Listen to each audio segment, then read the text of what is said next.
ľudia, vítam vás z nového videa a v dnešnom videu sme v Turčianskych Tepliciach. A pozrite, aké to tu je.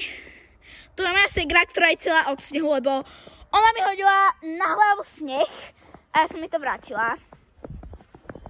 Takže ešte tu je to nepošlapané.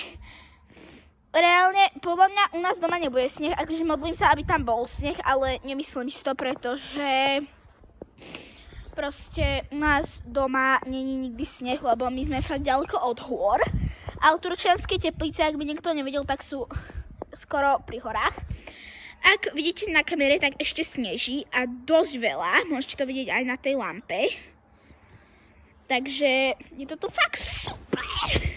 Reálne nebudem sa vyjadrovať k tomu, že už zajtra odchádzame. Boli sme tu len na víkend, lebo v pondelok sa teda ide do školy a ja nemôžem vyneškať školu. Takže sme tu sice iba na víkend, ale ten sneh, wow!